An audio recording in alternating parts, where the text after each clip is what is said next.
It's beer o'clock on Real Ale Craft Beer. Today we've got a beer from Tanka Brewery in Estonia, and it's a can of their Monsters Double IPA coming in at 8% ABV with an IBU of 85. It's in a 440 milliliter can. It's more or less a jet red, flaming red can of beer with a black band around the top. Without further ado, let's get the beer out into a glass, see what we get.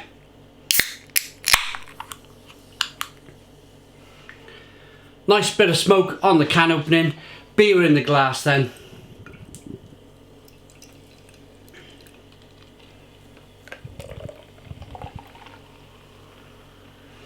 That looks really tasty.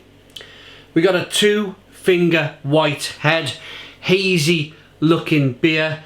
It's an angry orange colour. I say angry because the beer's 85 IBUs. I'll get into that in a moment. Little bit of carbonation rolling up the side of the glass. It looks really good. Let's get the aroma.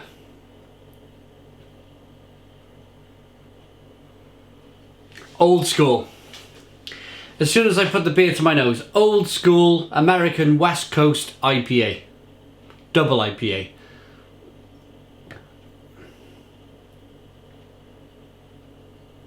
It smells quite herbal, quite spicy and peppery and herbal, yeah. Like lots of stinging nettles. Not that I've ever brewed with stinging nettles, but you just get that kind of traditional stinging nettle type aroma. It's orange peel, grapefruit peel, fleshy blood orange. Quite astringent. Let's dive in. Cheers, everybody.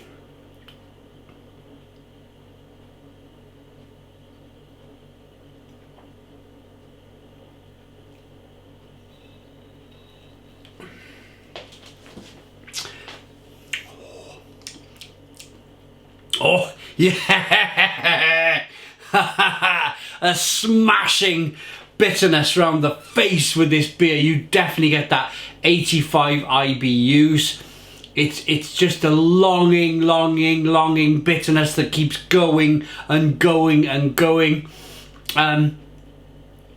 Carbonation pushes the beer on the inside of the mouth. It's not just bitterness. There's a lot of flavour in this beer. Let's break it down.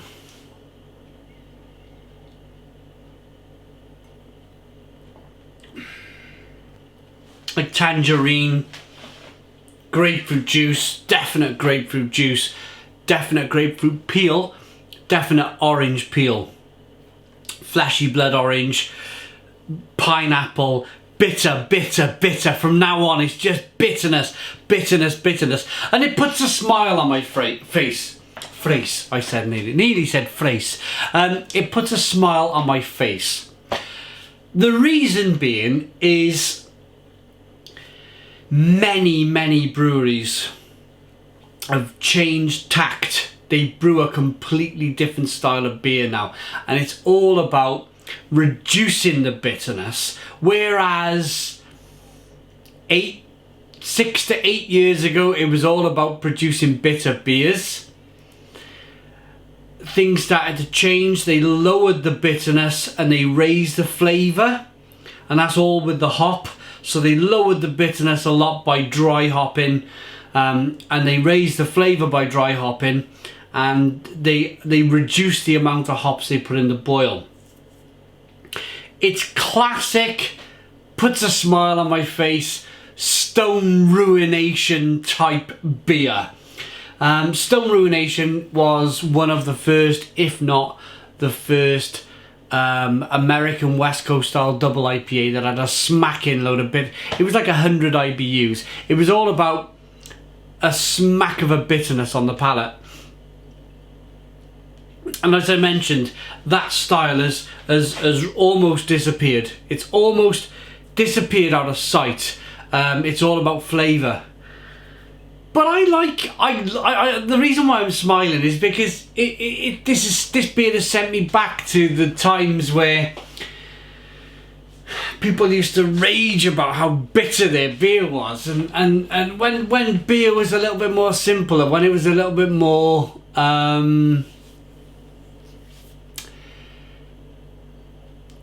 there was a smaller amount of people into beer.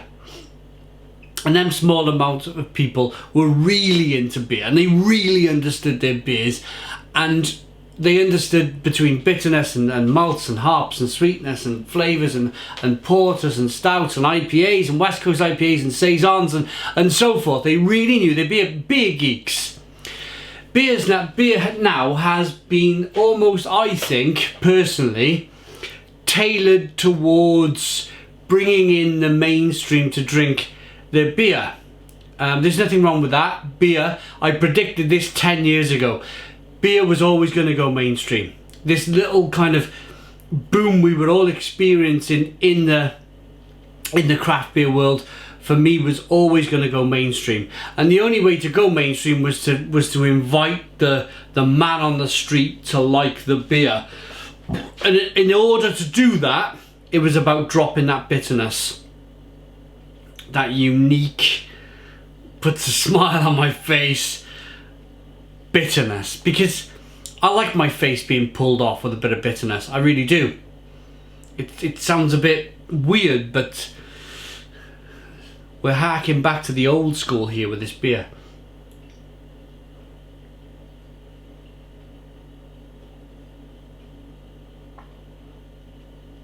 It's very drinkable. There's a level of sweetness to begin with.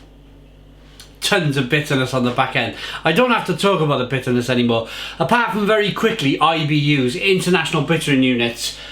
Your taste, your palate will be able to taste from 0 IBUs, which is obviously no hops in the beer, no bitterness in the beer, to 100 IBUs, where your palate, your taste buds will not take any more. They won't be able to process any more after 100 off the scale. So we have this scale of 0 to 100 International Bittering Unit IBUs. There have been brewers, McKellar out there, that have brewed 1,000 IBU beers.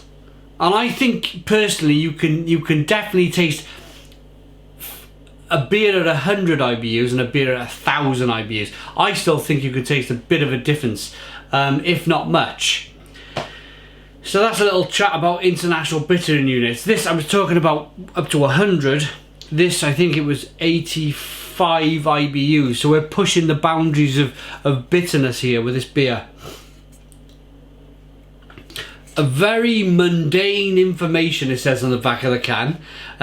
He who fights with monsters might take care lest he thereby become a monster.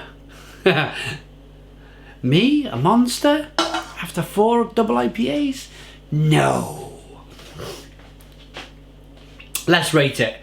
Thank you very much to Tanker Brewery for kindly sending me your range of beers. This monster really has put a smile back on my face. It's a classic hark back to the bitter style, the West Coast style of America, the IPA of old. I'm going to rate it. It's a very good one at that. For me, for old time's sake, it's a 10 out of 10. 10 out of 10 from Real Ale Craft Beer. Please put your comments in the comments box, subscribe to our daily beer and food reviews, give us a big fat thumbs up. Boom! Cheers!